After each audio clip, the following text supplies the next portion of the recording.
And even though it's not an Indigenous voice, I guess that wasn't, maybe it wasn't possible 50 or 60 or 70 years ago. I'm not sure. But I can see that the settler Australians, people from white Australia background, were trying to understand and were very sympathetic. So I just thought I'd recite this poem by Mary Gilmore. It's very short. It's called The Wiradjuri Tribe. Harried we were and spent, broken and falling. Ere as the cranes we went, crying and calling. Summer shall see the bird backward returning. Never shall there be heard those who went yearning. Emptied of us the land, ghostly our going. Fallen like spears, the hand dropped in the throwing. We are the lost who went, like the cranes crying, hunted, lonely and spent, broken and dying. So I just felt it was important in acknowledging that this country is the country which was looked after for possibly 60,000 years, who knows how long exactly, and obviously looked after very well. And from what we know, it's the spirit of the land is very close to religion. And the way a civilization looks after its people and looks after its land illustrates something about the spirit which perhaps the world needs now. Thank you. Thank you, Colin. So I think everyone knows that to keep you, sort of muted unless you're speaking, and that when we have the discussion, that we are respectful and we come with a learning mind. We come to learn from each other and learn from the higher truths that are still being revealed, or understood more deeply, and to keep our sort of comments and our questions relevant to what we're discussing. So thank you. So on that note, let's have our music and our readings, please.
Shall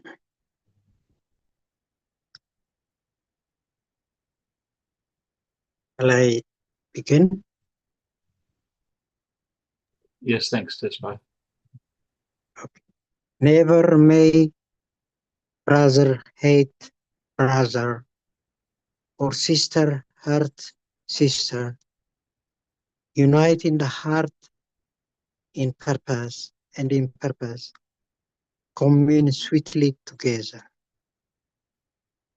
I will utter a prayer for such a concord among family members and binds together the gods among whom is no hatred. I bind you together, assemble the worship of the Lord like smoke around the hub. Hindu writings. Thank you.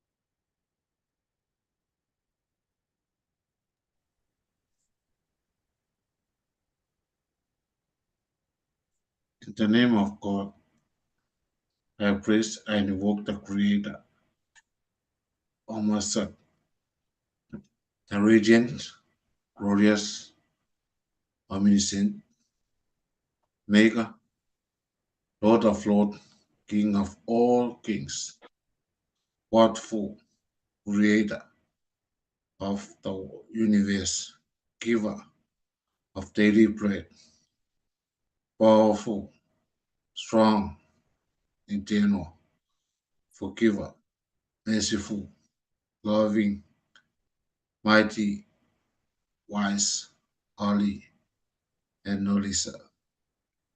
May His just kingdom be imperishable. Zoroastrian writing.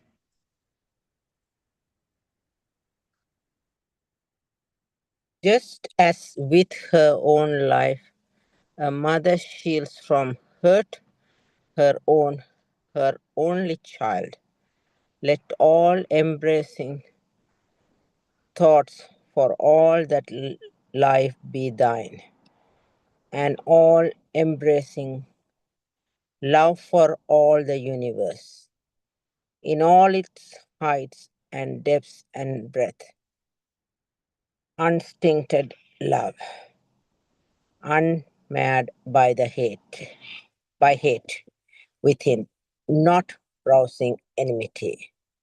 Buddhist writings.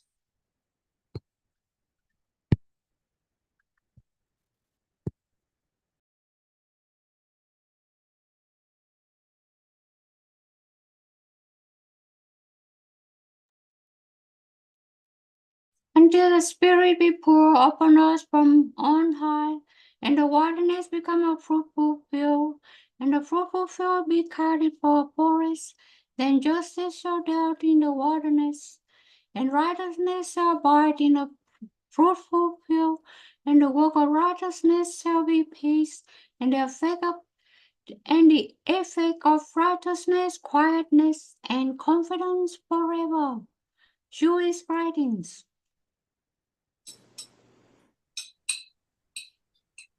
Bless them which persecute you. Bless and curse not.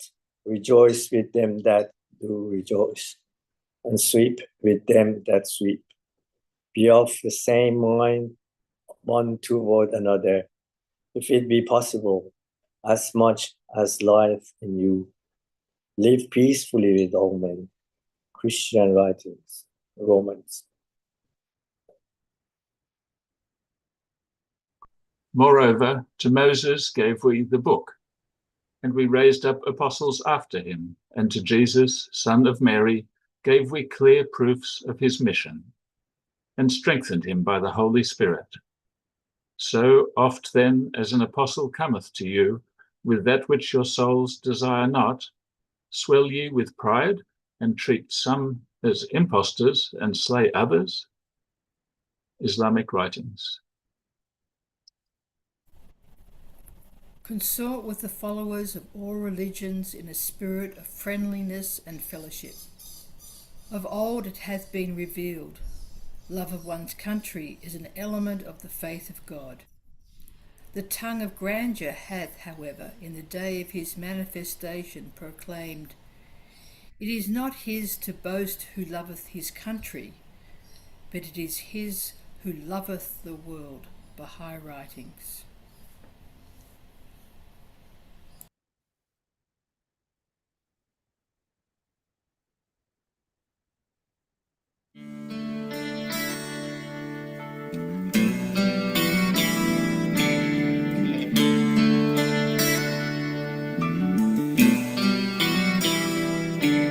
In a bombed out room in Belfast, a young boy is crying. He's alone and he don't understand how the teachings of one book, built on love and understanding, could cause the hurt, the killing in his land. In an old part of Jerusalem, two children are playing. They run and laugh the way that it should be.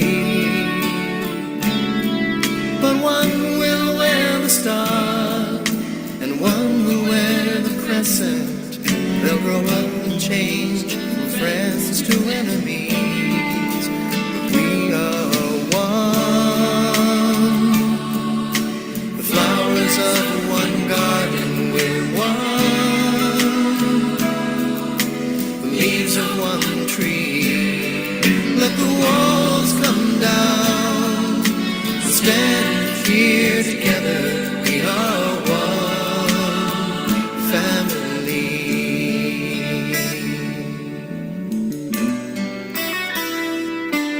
In a Pakistani village, a young boy on crutches takes a fall and lies helplessly there. And he holds out his hand, but no one will take it. They won't touch him or the clothes that he wears. On a side street in Selma, a black child is sitting in a squad car, protected from the whites, 'cause they're burning a cross to send her a message. You can see the fear in her eyes. We are one. The flowers of one garden, we're one. The leaves of one tree. Let the walls come down. Stand here together. We are one family. Ponder in our hearts how we were all created from the same dust, same dust. Searching we will find that the spirit of the age has come to find us, find us. We are one. Flowers of one garden, we're one. The leaves of one tree.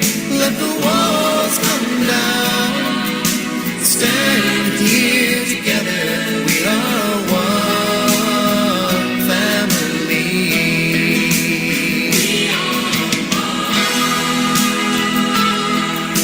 The flowers of one garden,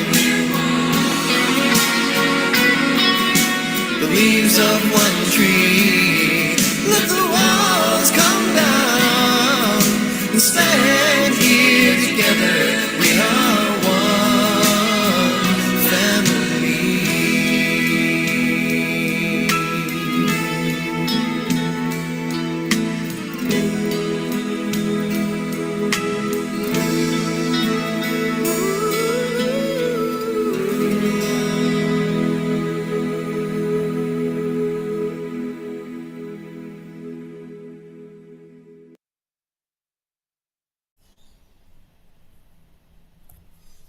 Thank you everyone for reading, and thank you Colin for preparing the music and reading. And Colin's prepared something to kickstart our discussion about unity. If you read it in the chat, you might have some thoughts already, even around the topic. But let's give Colin our ears and let it stimulate us to reflect and think a bit more before we begin our discussion. Thank you, Colin. Thank you, Tracy.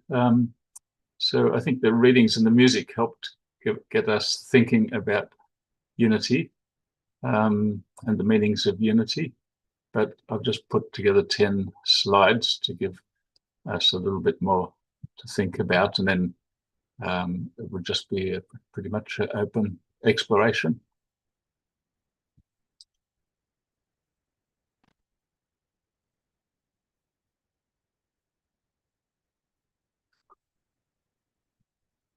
So these were the questions, just to keep in mind. How have religions created unity? Are there different levels of unity? What is more important, to be united or to be right? Is the world heading towards disunity or unity? Can we have peace without first having unity? And does religion still have a unifying role?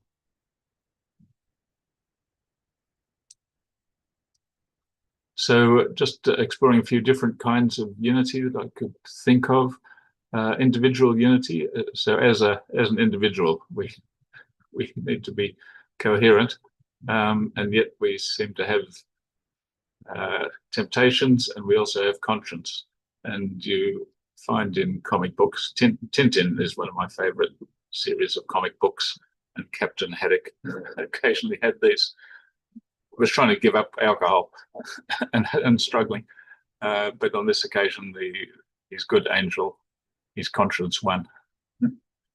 And the same, Homer had a similar battle. Can't remember what that one was. Maybe donuts, and Grok, I think his name was, in The Emperor's New Groove, had a similar sort of a battle. But somehow we need to. Our life is easier if we are if we're united inside ourselves. Then there's interpersonal relationships, friends, family, neighbors, and community. What does disunity feel like? I suspect that we've all felt it at some time. My memory is of when I was on the P&C at the school, and because two children, Danny and Gabby, were born 7 years apart, so I was on the same P&C for 14 years. And it was wonderful until we got a couple of new parents who started whispering to the principal about all of us, and then things just fell to bits, and we couldn't work out what was going on. Anyway, it needed this New South Wales Federation of P&Cs to have a talk to the Department of Education, who had a talk to the principal, and things rearranged. But in the meantime, it's a really horrible feeling. It can give you sleepless nights wondering. It's like a no-win situation. Whatever you do is just not going to work. So can hard feelings be overcome? In this case, even though I felt like we were the aggrieved party, my daughter, Gabby, who was only about 7, she and I made a cake and took it over to this other family, and surprisingly, that did the trick. It's amazing. What does it mean to love our neighbour as we love ourselves? That's something to think about. Then there's organizational unity. So what happens when someone is attached to their own idea and feels hurt when the idea is criticized? And of course, that, I guess we all have our own ideas. That's what politics is about. Each party might consult in a sort of a detached way, and then they form a policy. but instead of being detached when they take it into Parliament, you've got two fixed views, and which they battle for. So I think there's a lot of pain in politics, and that is all the way down to organisations, any decision-making body. It's much better if you could start with unity and a commitment to not offend people, but also not be offended, and never criticise someone else's idea. Well, you can criticise an idea, but do it diplomatically, so that it doesn't feel like the person is being criticised. An idea in a consultation, the idea should be like a football. You know, you kick it around. You're not hurting each other. You're kicking the football around, and then you get the best idea in the end. Then you've got the nation or the society as a whole, and we see social cohesion conferences happening, and they're very well. They attract people who are interested in social cohesion, but they're also wonderful melting pots of ideas, and a lot of hope comes out of these social cohesion meetings around Australia. So we've got a nation, and we've got things which unite us, such as constitution, culture, a security system. But then within a nation, not just Australia, but probably just about everywhere, you can get racism, problems with extremes of wealth and poverty, and of course partisan politics. And I like this quote by Robert Stockman. He says, unity itself, this is for Baha'is, unity itself is seen as an ongoing process that starts with Baha'is sitting together and ends with a mystical or spiritual communion. And quite often it helps when we start a meeting with prayer, because it orients our thinking and our hearts before we start with a clash of ideas. It's good for ideas to clash, and it's not good for people to clash. Then we've got oneness of humanity. These levels or scales of unity are getting bigger, and perhaps we couldn't even talk about oneness of humanity more than 200 years ago, but now we can. So, of course, what we see in the world is various kinds of prejudices. It all means it's about us and them. Us means we're the good guys. I learned that when I was a kid growing up in parks, reading these World War II comics. And of course, we were the good guys and the Germans were the bad guys. There was just, of course. And then gradually, with my dad's help, I came to see that if everyone sees themselves as the good guys. And in fact, we're all a mixture of good and bad. But there's all these prejudices: race, gender, age, nation, identity, loyalties, views, ideologies, religious beliefs. We have different interests, different personalities, different values. And yet,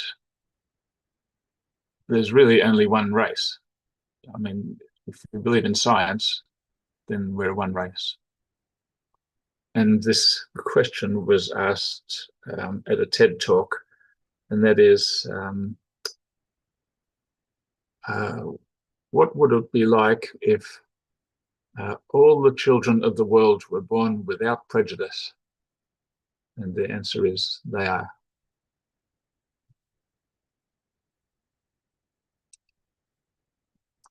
And then, of course, we've got international relations. There's world unity is growing in various ways. The economy is becoming united, communications, transportation, tourism, the internet, in lots of ways. But still, the nation-state system is ruling, and no nation and no leader is really willing to cede authority to a higher or global body. And I can kind of understand that, because although the United Nations has a constitution which could potentially provide security and end wars if there was unity to make it work, but there isn't the unity. And this is a Baha'i view, that global peace, just as we've been able to cooperate at lower levels right up to the nation to achieve security, the world needs a step towards maturity and collective security. And I say maturity because until now, you could always imagine that there was an enemy and you're united because there's an enemy. Maturity means recognizing that the enemy is inside ourselves, our attitudes and our prejudices. So 3 more slides about religion and unity. What do the sacred texts say about unity? So Christianity, Jesus prayed for his followers to be one, even as we are one, setting a divine example of selfless, unified love. In Islam, the Quran commands believers to hold firmly to the rope of Allah all together and do not become divided. And in Hinduism, a central tenet is truth is one, but the wise refer to it by various names. And the Upanishads state that the universal spirit resides in all beings. And similar, the readings we looked at, Zoroastrian, Jewish, Baha'i, and Buddhist, all have much to say about unity at all levels. Why is religion potentially an effective cause of unity? And I say potentially because of what it says in this paragraph, which is a letter from the Universal House of Justice of the Baha'i faith to the world's religious leaders in 2002. Religion, as we are aware, reaches to the roots of motivation. When it has been faithful to the spirit and example of the transcendent figures who gave the world its great belief systems, it has awakened in whole populations capacities to love, to forgive, to create, to dare greatly, to overcome prejudice, to sacrifice for the common good, and to discipline the impulses of animal instinct. So, when it has been faithful to the spirit and example of the transcendent figures. And so in the early years and centuries of the great religions, we could see this spirit and example. And we can still see it, but it's becoming hard to find, and that's why people are losing faith in religion. How does religion contribute to unity? And Abdu'l-Baha wrote, universal benefits derived from the grace of the divine religions, for they lead their true followers to sincerity of intent, to high purpose, to purity and spotless honor, to surpassing kindness and compassion, to the keeping of their covenants when they have covenanted, to concern for the rights of others, to liberality, to justice in every aspect of life, to humanity and philanthropy, to valor, and to unflagging efforts in the service of mankind. It is religion, to sum up, which produces all human virtues, and it is these virtues which are the bright candles of civilization.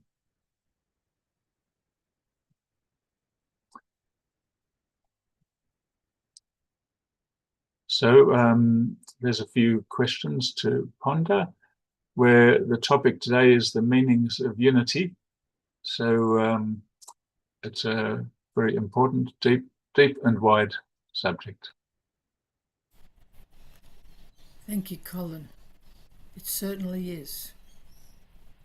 And it cuts to the core of everything, doesn't it? So, even in all those slides, there was a lot of more content. I must admit, that first question, just about creating unity, what I wrote down was we're discovering God's unity.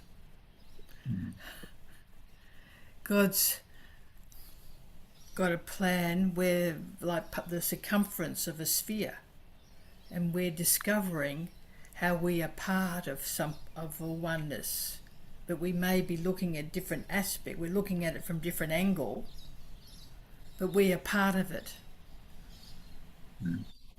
But that's another sort of, who's the driver?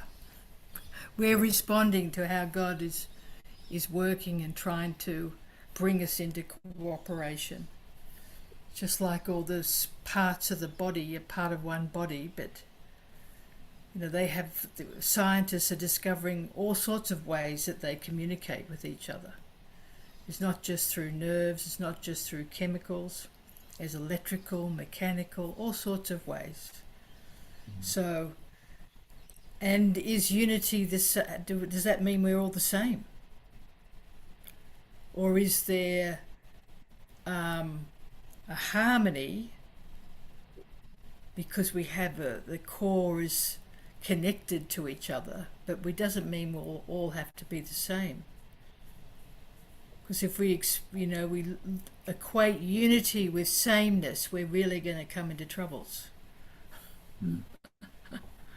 Anyway, does anyone have some thoughts that they're burning to share, or some comments or questions, or Jung? Go for it, Jung. Thank you so much, Thank you, Colin. You see, I got a big smile on all this explanation.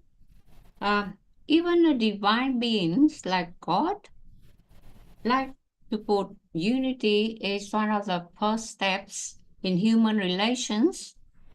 But, for our earthly life on earth, to creating unity is a very difficult thing to do. As you know, for the one year by now, we see so many riots happening every weekend, mostly every weekend, not only in one nation, but in all other nations, other countries. Why people are so unhappy, and why people are not happy with their ruling class. Okay? And the second thing that you can see is so many parties in the Parliament House. As you see, we talk about Democratic Party, Republic Party, Labour Party, Liberal Party, Coalition Party, Independence Party, and all other Green Party and everything. So why life is so complicated like that? God give us love, peace, unity, everything, but why things happening through times and now getting worse? By perception, people say every day about inflation, about money, about finance. They worry more about finance. They get worried when they receive a letter, and they just don't know what bills they're gonna face, like $1,000 bill or something. So people in real life more, worry and anxious, that they less thinking about religion, because when you turn up to religion, that's all they hear about: donation, charities, helping the poor, and they themselves, they can't help themselves. And so we talk about charity here, so that's good. That's very good, but we have to be realistic. Distribution of wealth, okay, that's one subject we have to tackle if we want unity. And you talk about justice, you talk about poor, the rich and the poor. With the poor people, when they die, the government give them, just think about $5,000 to bury them. But nowadays, a block of land might cost up to $160,000 for a burial lot.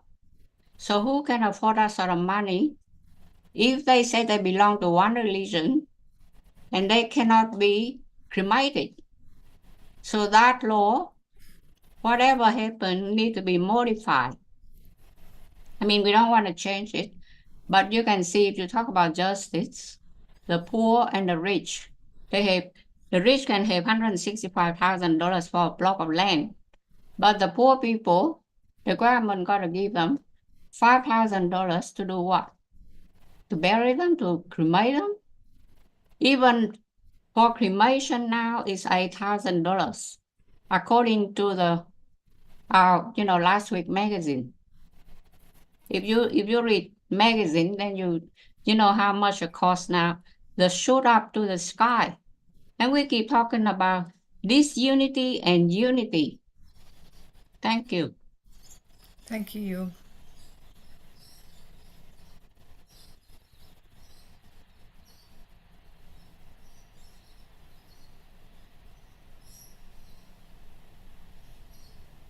Colin? Yeah, I read that article, which Young read. 160,000 for a burial plot sounds like a lot, but this is a really good one at Waverley Cemetery. It's got great views of the ocean. Anyway, Right. But I liked something Tracy you said about the human body, the unity of the human body. I think the body is a good example of unity. It needs diversity. It can't be all fingers. It needs a brain. It needs a heart. It needs systems. It needs incredible diversity. But each bit needs to be working in harmony. It needs to be united. It needs to be coherent, and it needs to be healthy. If something's not working properly or not cooperating with another thing, then that's an unhealthy. The disunity creates a lack of peace in the body. So I think that's a good example. It's interesting, Jesus said, if you give a cup of water to someone, you have given it to me. So that we are all interconnected. But there's, so many systems in place that seem to make it that, if we didn't have such and such a group, or we didn't have to give resources to so-and-so or such people, everything would be better. But that's not true, because we are all together at one lot. And all the religions are saying we have to take care of the least to really make the kingdom on earth. And in the, when the life begins, it's one, then the cells start dividing out, and it's only, if you're on the end, you become one thing. If you're in the middle, you'll become another thing. You might become a heart, or you might become a brain. So it's just, we don't know. The environment is important to what role we play, but we shouldn't just value some people. It's one of my sort of drum beating things. It's not just the special people that God loves. God loves everybody. Everybody. So then if we value how God is working, we'll be able to reach the goal of unity more. But anyway, Uratiti, you patiently got your hand up.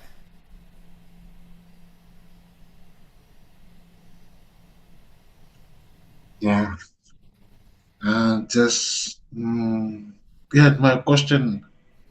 I'm just curious about the calling. I mean, your face light. Your face light. I see the two things on the sort of. I mean, on one of the table and one of the.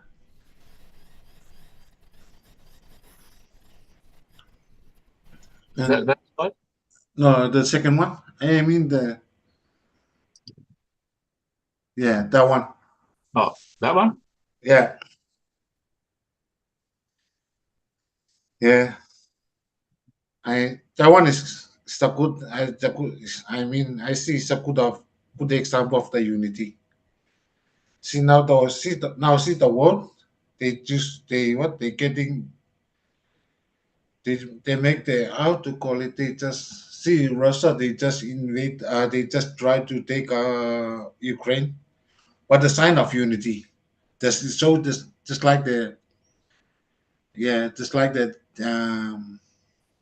This picture. It showed the world Russia how to take but it showed how to what to unite the European. Yeah, and just like China is showing, but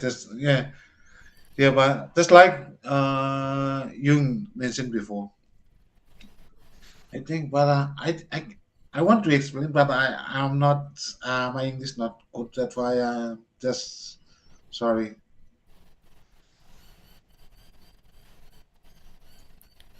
What language is your original language, Uratiti? Kiribati. Okay, so you're from Kiribati. Yeah. Can you use Google Translating? Could you write down what you're trying to say and then see if it can get translated, and then see if then you can express what you're trying to say, because we want to hear what you're trying to say. Yeah, well, but just try to, but it can't work. Some English they just it's just There's no word in English for it. it's not Maybe try to find a metaphor. We'll come back to you. okay. Think about what you're trying to say and see if you can find a metaphor for it. Okay, Okay, and that might help in your explaining, because we want to hear what you're trying to say. Okay? Yeah. Okay. Good. You got your hand back up, Colin.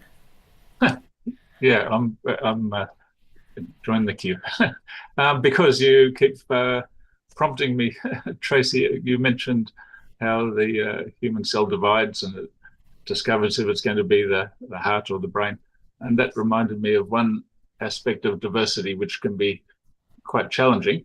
I mean, quite beautiful, but quite challenging, and that is that some people lead with the heart and some people lead with the brain. And other people just let's go straight into action. And of course, the people who lead, like I lead with the brain, with the mind, and others might think I'm heartless. And someone else who's got a good heart that doesn't make sense, I think they're mindless or something like that. And if we don't appreciate God made us this way. I read this book called Human Dynamics, and it studied about, 30,000 people, and discovered that we're pretty much born with a certain personality, which either leads with the head and then follows with the heart and then is very weak in action, or it might lead in with the heart and then go straight to action, but hardly ever uses the mind. And these are things which you can work on your weaknesses, but your essential personality stays the same. And there's so many variations that it creates a lot of diversity, but and it gives the beauty to the world. We just need warm, colourful people, even if they're frustrating, and so forth. Anyway, so I think that's what helped me reconcile my frustrations in that regard, thinking I was the only one who was making sense, is recognizing that God made people different and each one has strengths and society needs each of those strengths. Yes. It's learning that mutual respect. Wyndham, I must admit I got distracted by Richard's dog, which is full of heart, coming up. Richard's in Broken Hill. Hi, Richard. Okay, Ahmed. Yeah, I'd like to bring the concept of religion and history together. If you look at history, you see three views. I mean, if a person looks at it, could have three views. One is that religion is uniting people. The other one is religion brings fighting and war. And the other one is religion brings unity and then disunity and war. So these three concepts. And I wonder if you'd allow me to talk about these three. I think those people that look at religion as being constructive and bringing unity are those people that are motivated in bringing people together and bring friendship. So if you look at the history, beginning of any religion, there is sacrifice, and then the religion takes over the world, both of the time, and then that religion grows and becomes the governing authority.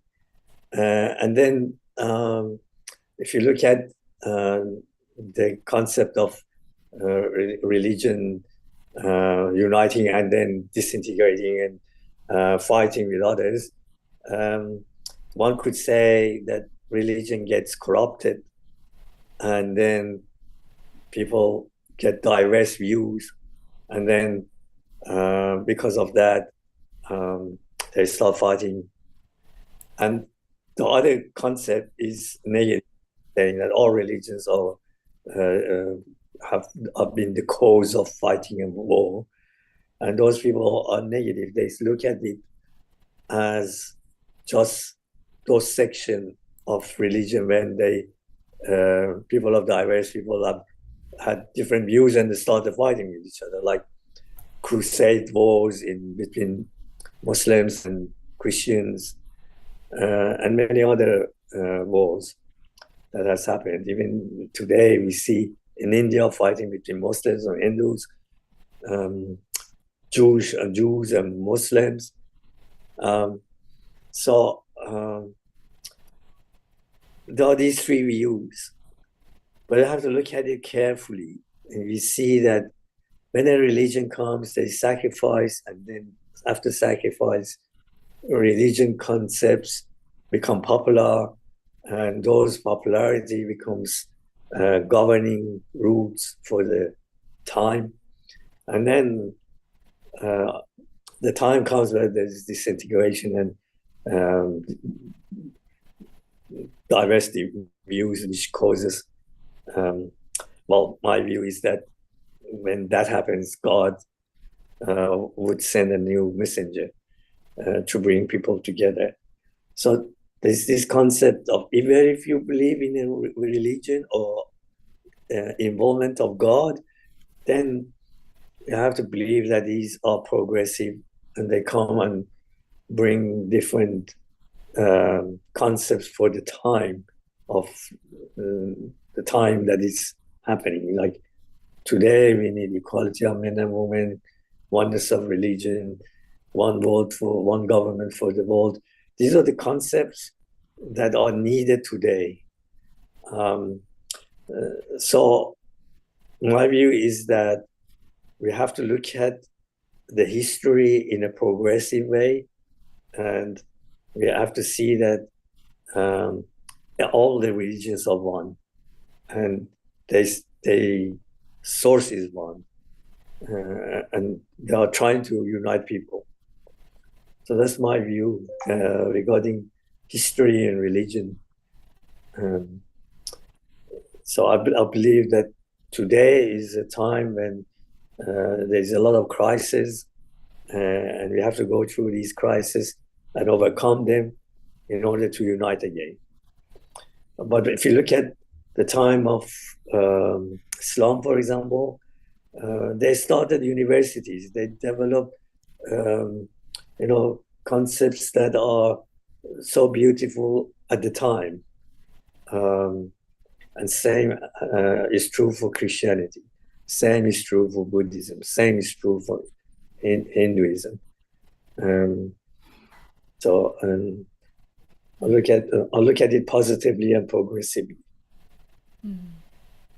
And even an established religion can go through a revival if it remains open and doesn't become politicized, seeking power for itself, political power, but is open to renewal. It's possible that even established religions can Exactly.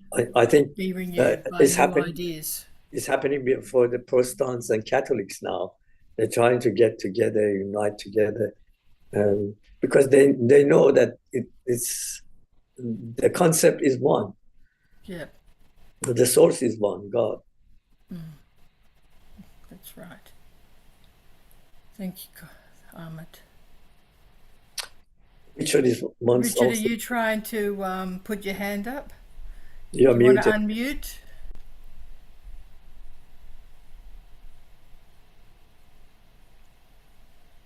Okay. Yep. Sorry, I was thinking during that when Titty was talking about the good and evil on each side, it reminded me of the American Indians and their story of the two wolves. I don't know if you've heard them before, but the grandfather had his grandson, and the grandson was saying because the grandfather was talking about love and hate, and he was saying it's like two wolves, and the grandson said, which one is the strongest? And the incorrect version is that it's the one you feed the most, which sounds really good, and but the true version, the Indian version, is that you feed both the same so that one isn't craving more than the other, so that they're in balance together. And that's the way I try and be myself. Bahá'u'lláh said walk the middle road, and to me that's what that is, being in the middle, accepting my bad traits as well as my good traits. And to display unity, I have to be the one. I can't expect other people to do it. I have to do it. So I've got to fix myself up first. I don't know if that makes sense. Yep. Thank you. Yes. We can't blame the world or the devil. We have to take responsibility.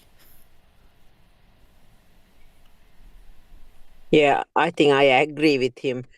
We cannot blame the world, like Tracy said.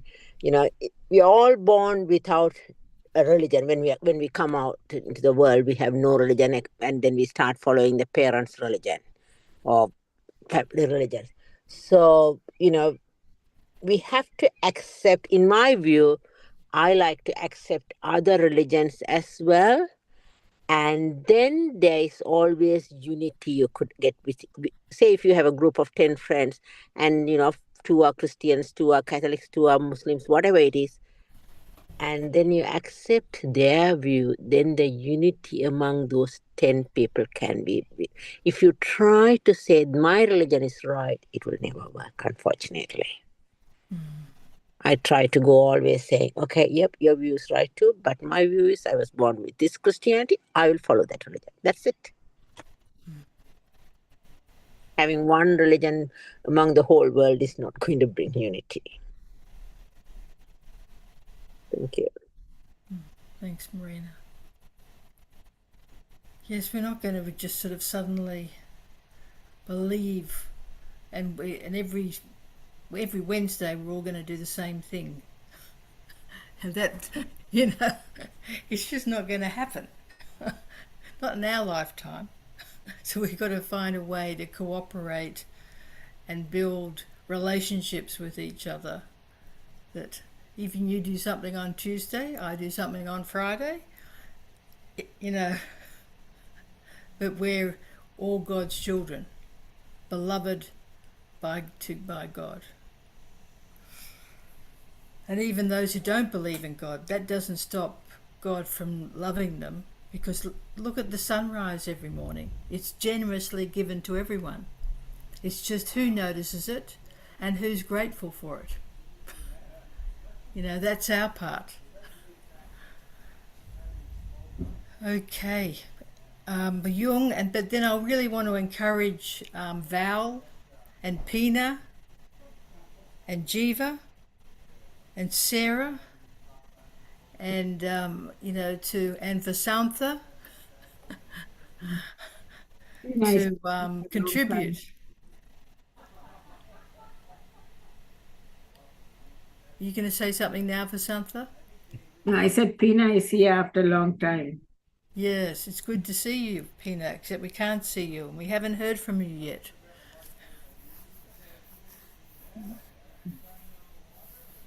Yeah, okay, or you're feeling okay? Do you want to unmute, You are Pina? muted. Still not doing that so well. Sorry. Thank you. Have you not been well? Thank you. Sorry, dear.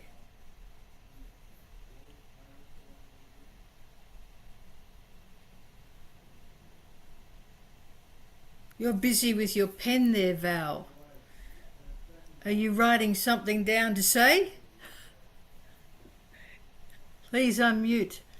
Yes, I am. I'm sorry that I joined in a bit late, but I appreciate the topic, and I've been in contact with many a religion, and I'm just I want to form what I want to say in words, because my experience is that the religions that I've been in contact with, they're kind of, if I can be as rude as saying, they have a closed mind.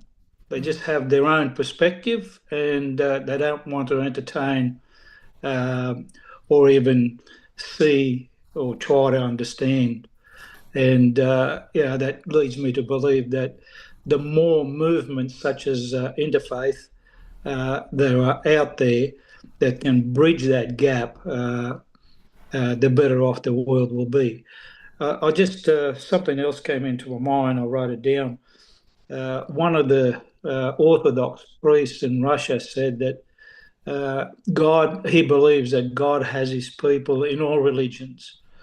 And I just remembered that the devil also has his people in all religions. And the way I see it, that's why we have these conflicts. And the way my perspective is that it doesn't matter which religion, the religions are kind of, different religions are kind of for different people. Like the language issue we just had with the previous speaker. Some understand it from that perspective, others from that perspective to get that clarity. But if people in different religions practice the principles, the spiritual principles in their living, in their perceptions, the quality, that's the important thing. And that's what's lacking in the world at the moment, the way I see it, because it's the more I read, the more I understand that people are dropping off from going to church and for various reasons. But as I say, the bottom line is the more organisations that are trying to work in that area, education-wise, the better off the world would be. That's it. Thank you, Val. Yes. Educating for open minds. Not just open minds, educating what each religion represents. That's what my documentary is all about. To see it from objective point of view. Thank you. You've been waiting patiently, Jung. Thank you. I just want to think about, in the old day, you see a lot of movies, Hollywood movies about Jesus talking to people.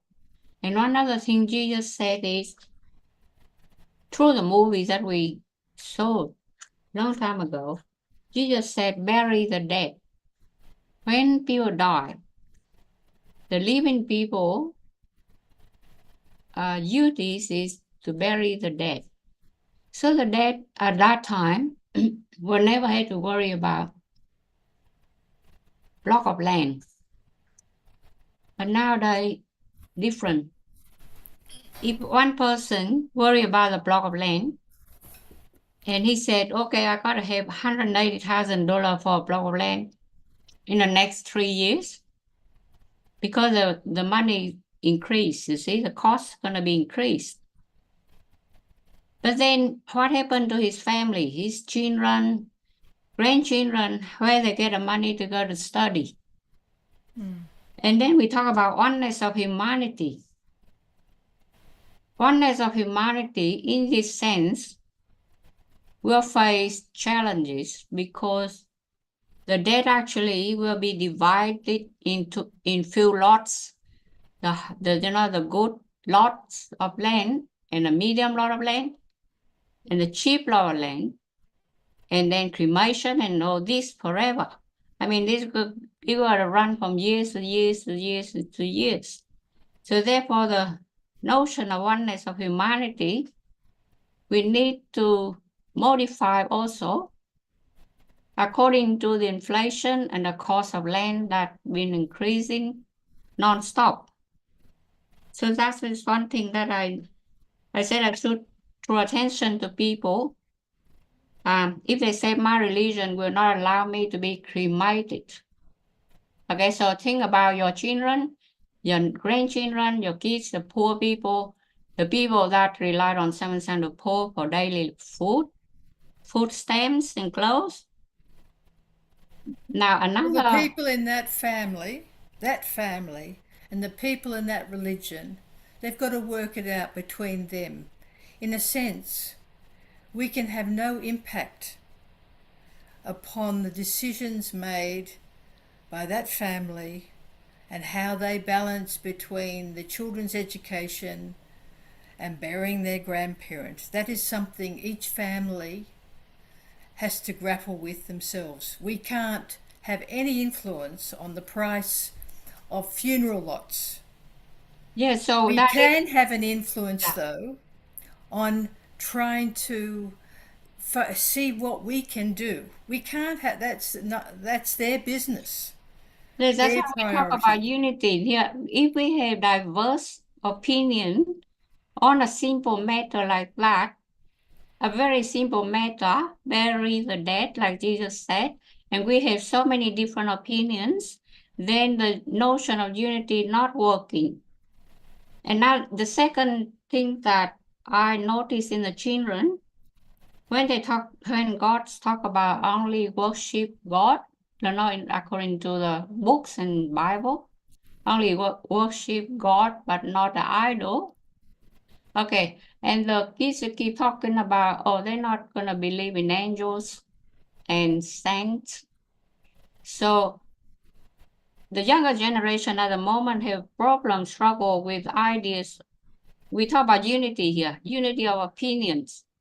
They don't know what and who is idols, and they don't know what and who are angels and saints. So the teaching of religion had to, answer all these questions raised from the children. Okay, thank you, Jung.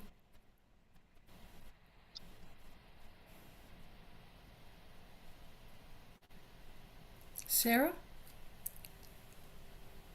Oh, I'm just wondering whether, Jung, you're confusing oneness for sameness, because they're very different concepts. Just because we talk about oneness doesn't mean everyone needs to think the same and do the same things. So sameness and oneness are different.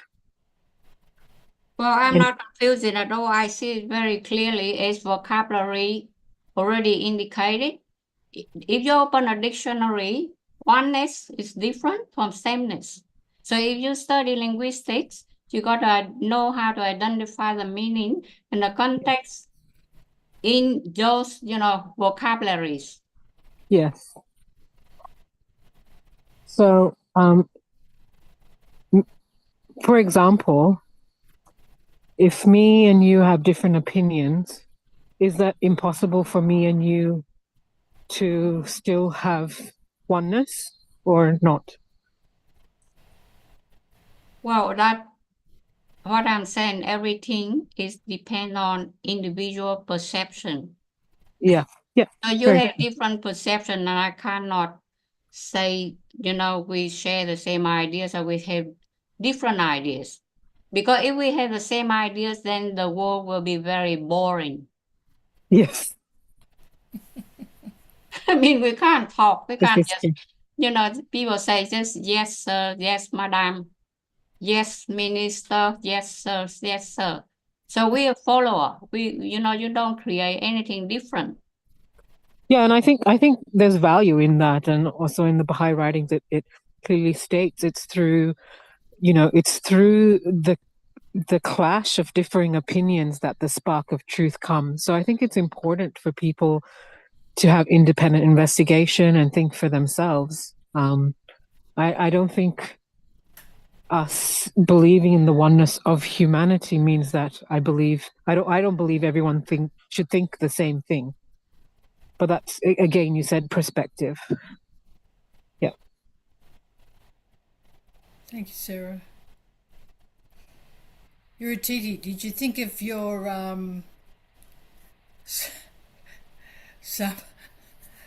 some way? Do you want to unmute? Not Can I yet. say something here that, well, nobody here believes that they have to be exactly the same and be alike. But there are certain things that have to align in order unity to happen. One of them, for example, is accepting other religions and respecting other religions. See, if you do that, then you are able to unite with the other party. But so there's certain things that have to be aligned in order that unity can happen in the world. If you look at politics, for example, now the Russians and Chinese and then Americans, they're not really discussing with each other, but you can see that they go and see each other. So by going and seeing each other, they might be able to get alignment of certain things that would unite them.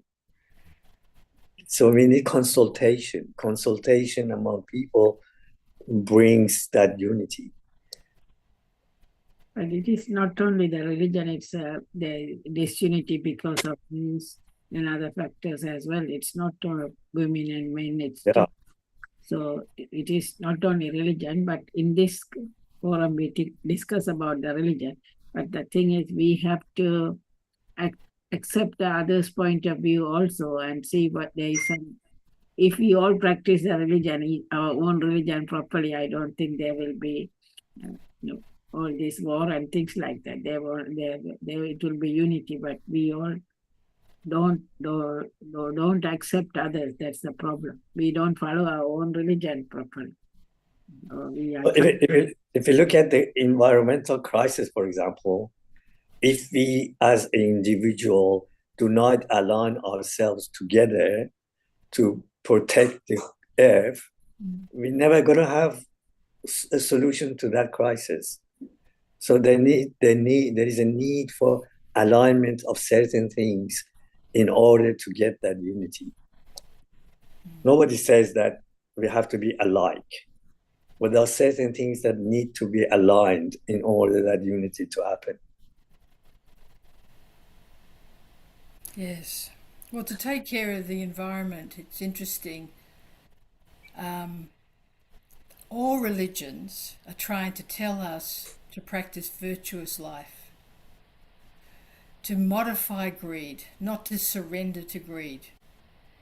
It would be easier if we all practice those virtues, and whatever faith that we're having, that God is trying to refine us to be more merciful, more good, more like God in our daily life and to each other.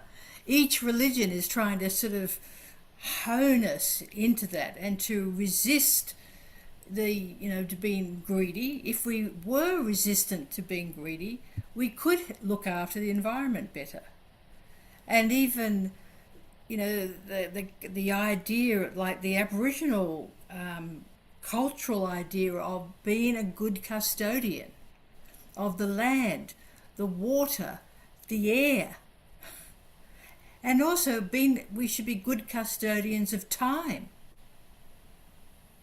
This generation has got a certain mission in this time period. So we're the collective custodians of this time period. So we collectively should be looking after the land and water. I mean, carbon is one thing, but just the water, having clean water. Iran is in a crisis because it's running out of water, and it's going to have to move millions of people, which will create incredible conflict. These things of the finite resources, how we actually share them together. But religion tells us to share. There's not a religion on the planet that tells you don't share. They're all telling us we need to share. But it's giving different stories and different ways to motivate us. So anyway, I think the virtues, practicing virtues and recognizing our own need to be polished, and that we're polishing each other. That if we accepted we needed to be polished, I need to be polished. We as a nation or a group need to be polished, and then accepted the teachings and allowed them to work within us, we would do a lot. We would accelerate our steps towards solving all these problems and creating the unity and peace we yearn for. But anyway, it is coming up. It's 8:24. So, Sorry, I think Richard wants to say something.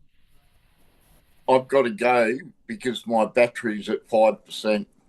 Okay. Well, thanks for joining us tonight, and Yes. let's hope you can have a fully charged computer next week. You TT want to say something, and Colin. You need to unmute your TT.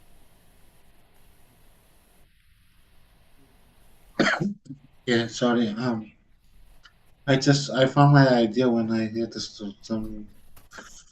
Yeah, just imagine about the World War, the First World War, and the First World War is Germany just was he created he created a war in the world. World War I was going on. Yeah, so I'm just imagining.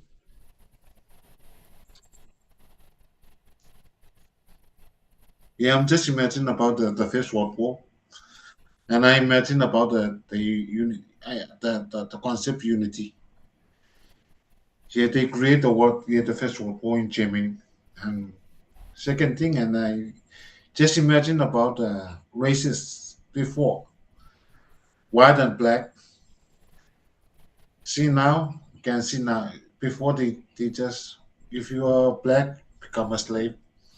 Now you see they create a unity. Just they combine Yes, I'm just imagining about the picture, the one on the angel. I'm just imagining about that, and I just see now they created this a good image, and now they just they start again the war. I mean, just like from Russia, just like I think they're gonna build a big unity for this world. They're gonna create one world. But before they just create a mankind, white and black. And now they create one mankind. And see the world, I mean the country, Japan invade the other island. Now they see Japan, they leave the world and they join the world the unity. Just like just like that's what I mean. Yeah, but yeah. Thank you. Well, Colin, I think it's appropriate you finish tonight. Okay. It's not a neat wrapping up statement. It's just another insight I had. And that is the first unity which was established by religion is the unity of God. Abraham taught that God is one. All these idols are not worthy of worship. And that seems to be a well-established principle now. I mean, Hinduism, from the speakers I've learned that there's still one reality, one God, but many manifestations. And the Christian belief in the three in one God is still one God. So it seems to me that the unity of God, the oneness of God, is so well established. So I was wondering why in this prayer, which I say every day, it says, "There is no other God but thee." So I think we already knew that. So I don't have to say that every day, do I? But it occurred to me, okay, in fact, we've still got idols. They might not be objects in our temples, but they're objects we put in our hearts. And when you put something in there, there's less room or no room for God. For example, I might be attached to a thing, I might be attached to a person, I might be attached to some personal goal or ambition. And it doesn't take much to really fill up your mind and heart and thinking and values and push God aside. So I just thought that was an insight about the oneness of God, unity of God. Yes, very true.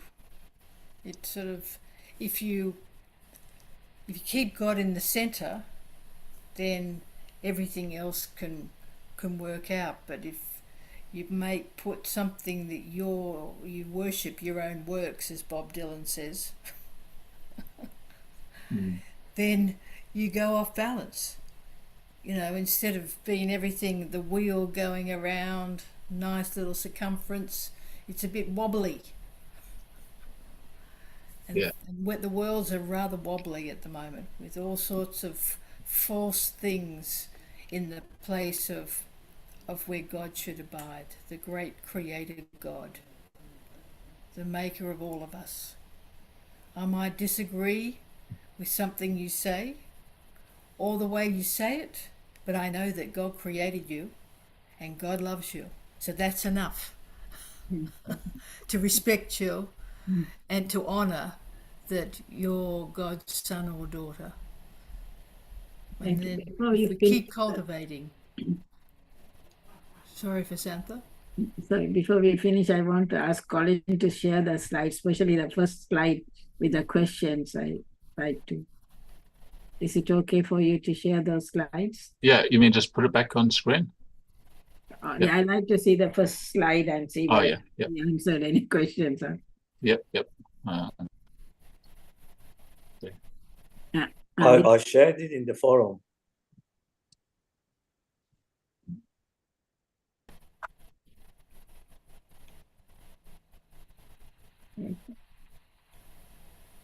Maybe if you're on the WhatsApp chat, in the WhatsApp chat, if you didn't have a chance to join tonight and you have some thoughts on the meanings of unity and these questions, put them in the chat to keep the discussion alive. Yeah, I'm if you sure can we'll have share another this one on slides, this. Colin, at least this first slide with us on the chat or something. Yeah, I'll upload it to the WhatsApp chat. Okay, thank you. I've already done that. I've sent it when this meeting is started. Okay, Great. Okay. So thank you, everyone.